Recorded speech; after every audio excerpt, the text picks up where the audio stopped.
It's time for something a little different. You might remember in a recent review I was talking about Godzilla, and I talked about a friend like Godzilla. It's this kid.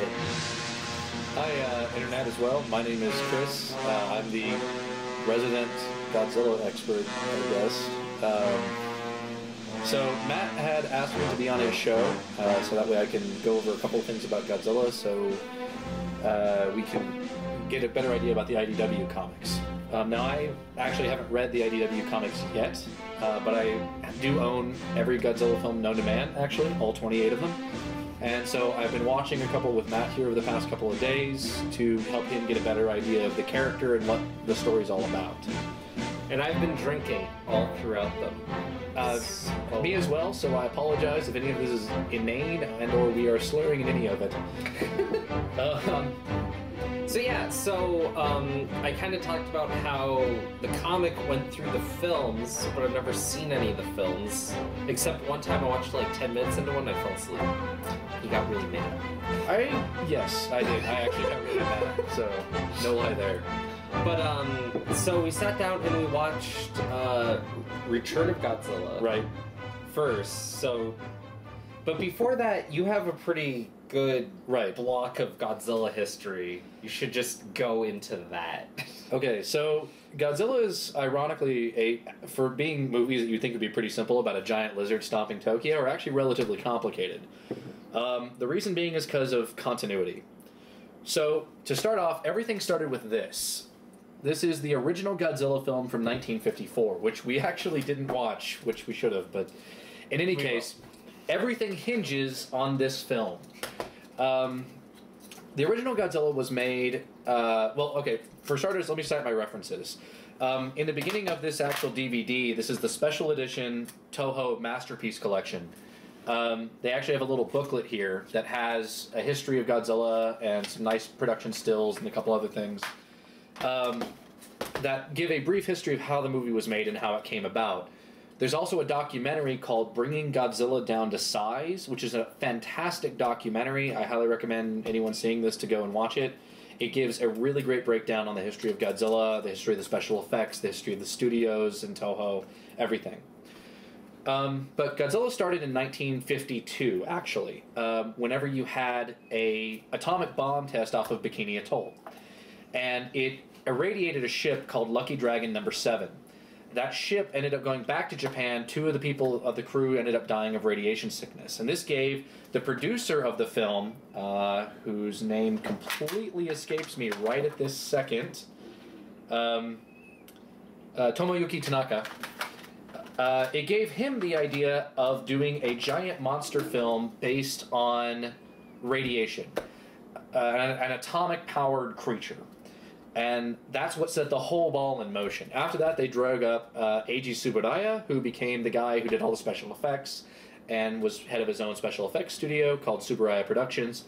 And then you also had Ishiro Honda, who was a lifetime pacifist who hated nuclear weapons and was on board because he saw the whole idea as an anti-war film. So Godzilla was made also because Toho Studios wanted to make a King Kong film. But they did not have the money, resources, or time. Basically, Toho came to these 4 guys and said, well, 4 guys including the screenwriter, but the 3 main, Eiji Tsuburaya, Ishiro Honda, and Tomoyuki Tanaka, and said, we want you to make King Kong, but you got to do it in 6 months, and you'll have half the budget, which was impossible to do with traditional King Kong stop-motion style animation. So because of that, they decided, Eiji Tsuburaya came up with the idea of, let's put a guy in a suit. And that's how the whole genre got started. It was basically a fact of having to get creative when you didn't have enough time and didn't have enough money, which, weirdly enough, in Hollywood tends to be the way that most cool things happen. Pretty much. So, or in comics, for that matter, to be honest.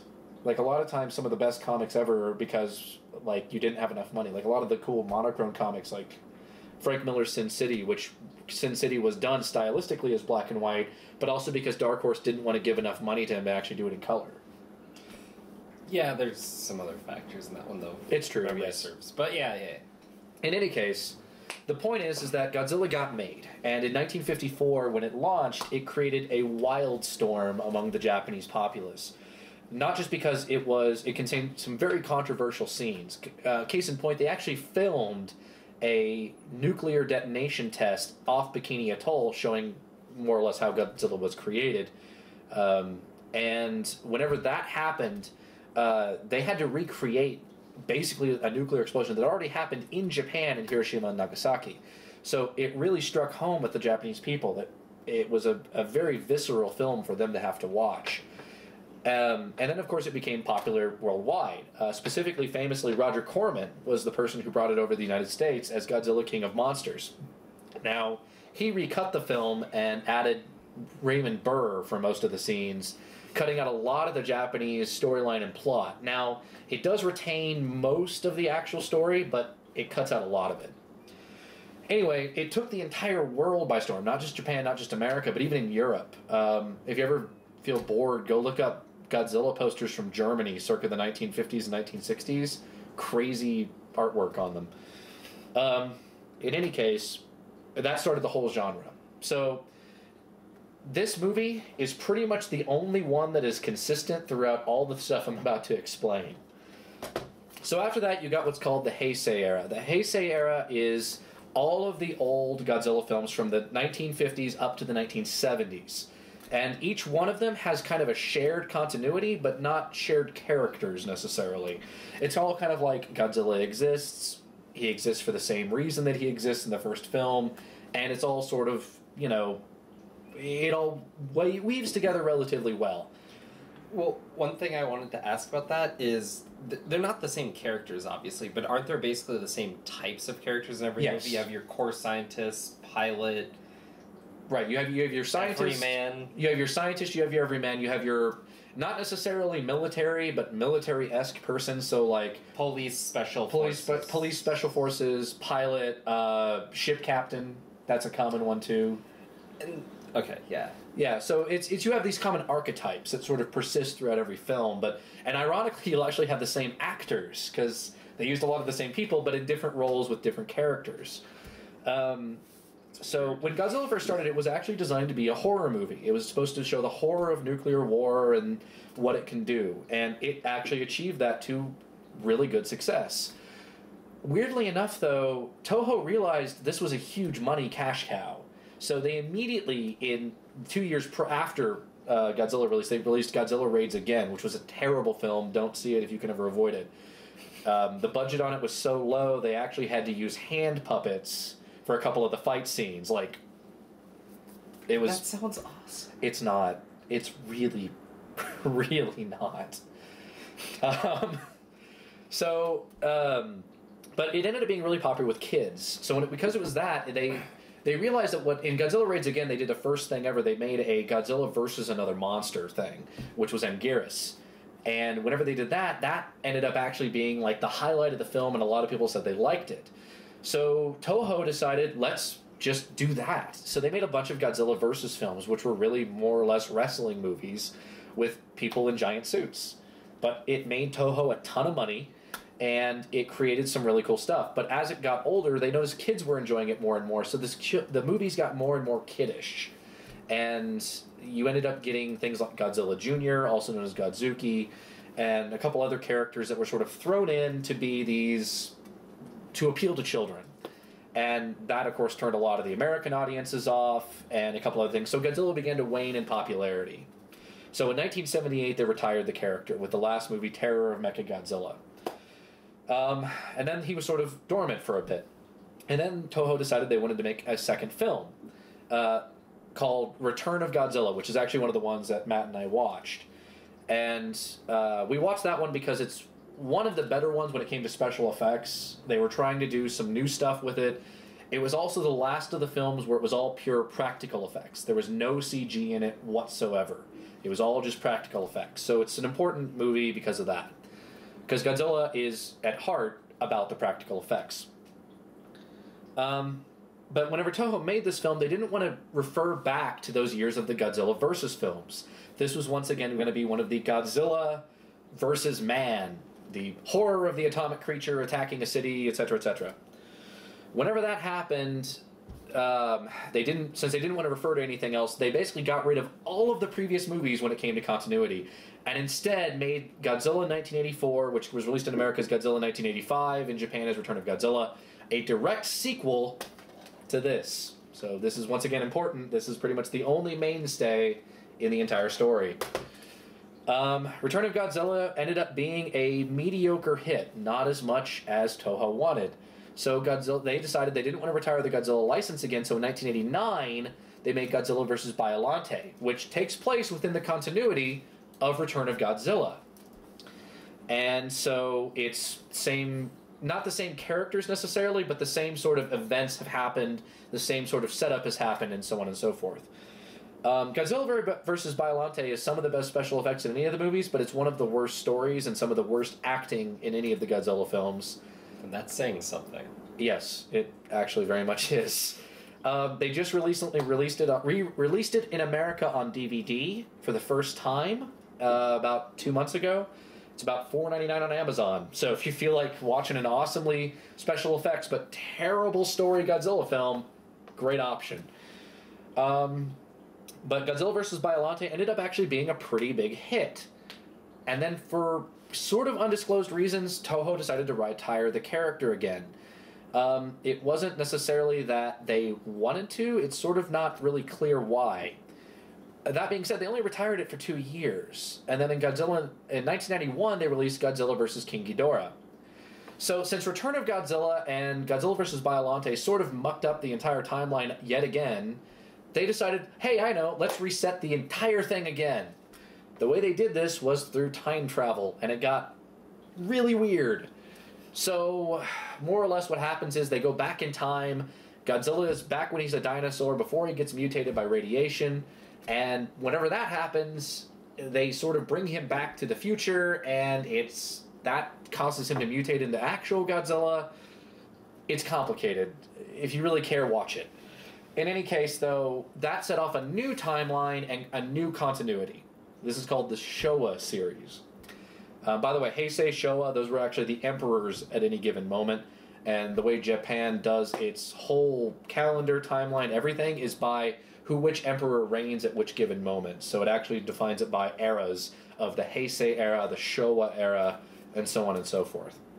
For example, back during World War II, it was actually called the Hirohito era.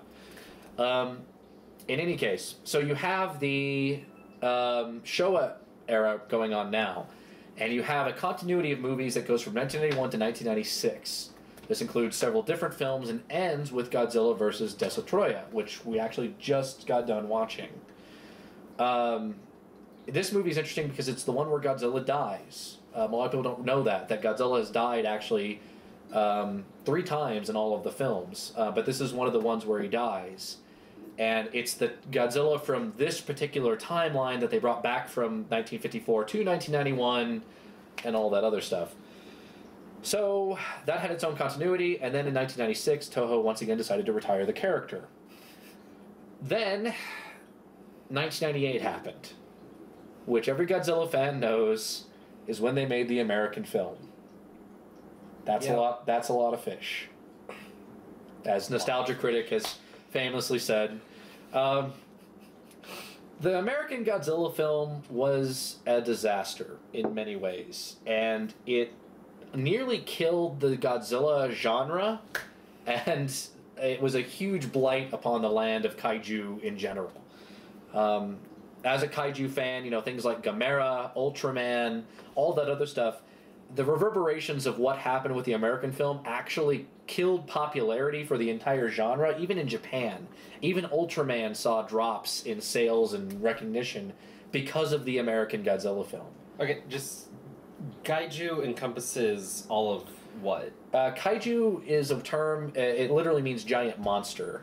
And that's actually all it means. So any sort of thing like Ultraman, Gamera, Godzilla, any of the famous Japanese films, or even American films like Cloverfield, or even King Kong, can be considered to be kaiju films. Because they're just about a giant monster doing something. It doesn't even have to be wrecking a city. It can be a heartfelt story. It doesn't matter. But it's all, according to the Japanese, considered to be a kaiju genre. Because of that, the 1998 film coming out, it did a major blow to all of that. they finally decided that they wanted to bring Godzilla back just as a sheer answer to what happened in 1998. And so in 1999, they came out with Godzilla 2000, which was also known as Godzilla Millennium. And this finally started the third series of Godzilla films. So you have Heisei, Showa, and now you finally have Millennium, meaning 2000. So Godzilla 2000 and all the Millennium series movies once again do away with all of the continuity from the previous films. Except 1954. And it starts over again. But whereas the 1991 to 1996 films are continuity within themselves, you have 1954, and then you jump forward to 1984, and then you have two films. Then you go 1954 to jump forward to 1991, and then you have to 1996 its own continuity. This is, you have 1954 jump forward to 2000, and then each movie after that is its own continuity. It's a single-shot film based on the original 1954 film. In Japanese, these are called omake, which means one-shot, pretty much, if you translate it. They're the idea of it's a one-shot story within this established universe. There is one exception to this. In the Millennium series, they do actually have continuity between two of the films, which is Godzilla Against Mechagodzilla and Godzilla Tokyo SOS. Those do have continuity within themselves, but nothing else. Also, weirdly, they make references to the stuff from Return of Godzilla and Godzilla vs. Biollante. Case in point, there's a character named Miki who is in Godzilla vs. Biollante, who appears in the later films. And you also do hear about stuff that happened in those films, but it's not necessarily considered to be canon. It's sort of weird the way they do it. In any case, the Millennium films are all standalone films. The final film in the series was this one, which is called Godzilla Final Wars. This is made by Ryuhei Kitamura, who is the same guy who did Versus and also did Metal Gear Solid's Twin Snakes for the GameCube, which Matt hates and I love because Matt has no good taste. I hate it. No, you said you hate it. I hate it. I remember specifically watching the scene where Snake deflects a missile with his fist and you going lame and me going cool. That's because I just played Devil May Cry 3, where they have essentially the same sequence, but more awesome. And which came first? Also, Devil May Cry, I'm sorry, it's good, but I don't know. Also, I just want to get this out here on the record, publicly on the internet, Matt thinks that Metal Gear Solid is a serious series. No, it just toes the line of It keeps your suspension of disbelief at just the right point so that you're still shocked by basically everything you need to be shocked by. It's not serious. It's much better about towing that line than basically any other level of that kind of fiction. You see, I would like to cite here Metal Gear Solid 4, the Beauty and Beast Squadron, as a complete counter-argument to everything you just said ever. In any case, they're pretty. We're getting ass. Dem asses. I don't even know. It's like 8 asses. And we just lost every single female viewer you might have ever had. That's my girlfriend. Oh, well, there we go. I'm still watching him. So there we go. So back to Godzilla. That's pretty much the entire Godzilla timeline. I'm sorry, that took a bit. But it is kind of complicated. It's basically you have the 1954 film as being the crux of everything is built on, and they occasionally rewind the entire continuity to go back to 1954. Part of the reason for that is Godzilla is, and I've argued this with Matt before, he's kind of the Japanese Superman to a degree, in the sense of not in necessarily what he, in the sense of the cultural zeitgeist that got built up around Godzilla.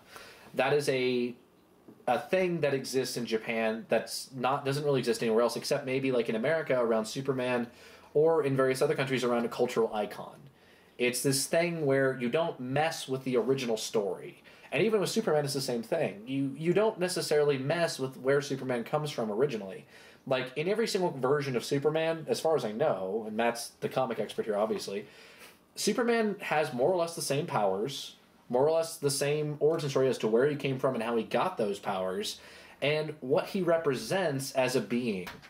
The idea of not just truth, justice, the American way, and all that other stuff, but I mean the sense of, like, he stands for good, he stands for justice, he stands for right, even in every incarnation. And the reason for that is simply because he is an icon, and to mess with that is not necessarily good. You're right there if you cut out all the wonky-ass Golden Age stuff. It's true, the Golden Age stuff did mess with that to a certain degree, but also they did a lot of strange stuff in Golden Age. Yeah, well, no. With every character. You don't count the Golden Age.